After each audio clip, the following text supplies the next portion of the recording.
Buenas noches, hoy día vamos a conversar con el señor Víctor Enrique Robles, asesor ejecutivo de Profuturo FP. Queríamos conversar y queríamos preguntarle qué pasará ahora que el Congreso ha pedido la derogatoria de los aportes de trabajadores independientes para su jubilación.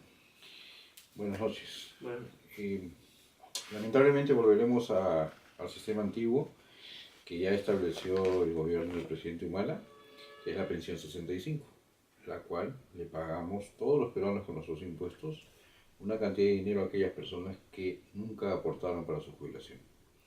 El sistema privado de pensiones o la ONP, los dos previenen pagar pensiones. Al impedir el Congreso de que los trabajadores independientes ahorren para su jubilación, la consecuencia final será que todos los trabajadores o todos los peruanos estamos financiando una pensión que debería ser financiada por cada uno de los trabajadores. es cierto que el dinero se lo queda a la FP. Este tema es muy de controversia, ¿no? Si mucho se ha hablado de que el dinero se queda en la AFP, no, el dinero nunca es de la AFP. El dinero aportado por los trabajadores es propiedad de cada uno de los trabajadores, a diferencia de la ONP. En la ONP el trabajador cuando aporta el 13% de su remuneración pasa a un fondo común y ese fondo común sí es propiedad de la ONP, ya no es propiedad del afiliado, del afiliado a la ONP.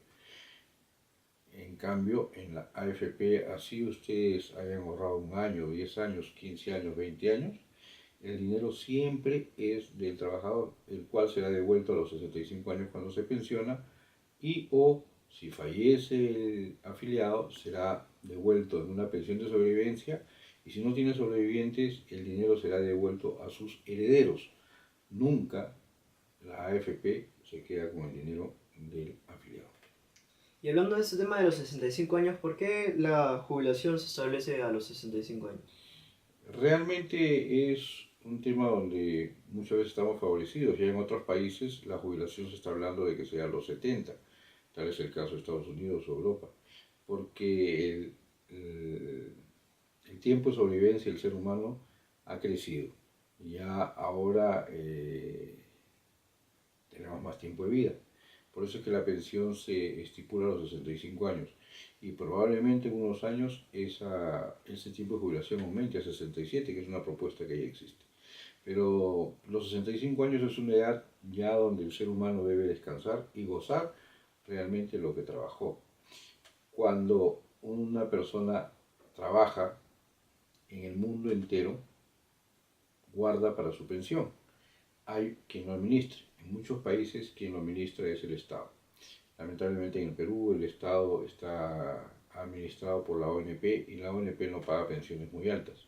Cuando se creó hace más de 20 años la AFP en Chile, se determinó de que realmente el afiliado debe de recibir cuando se pensiona el promedio, el 70% de su remuneración cuando se jubila. Y eso es una pensión estándar que garantiza que una persona pueda tener una buena jubilación y realmente disfrutar esta jubilación hasta que fallezca.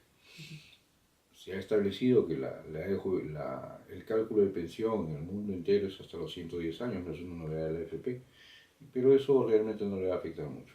Acabamos de ver en las noticias hoy día que hay una persona en México que sobrevive 126 años, el promedio de vida va aumentando. Pero la diferencia en soles no va a significar mucho. Y este dinero siempre es un dinero de beneficio para el afiliado y su familia. La jubilación es un derecho para todos los peruanos, es un derecho para todo ser humano y uno realmente debe disfrutar una jubilación de acorde a lo que ha trabajado. Muchas gracias, buenas noches a todos. Eso ha sido todo.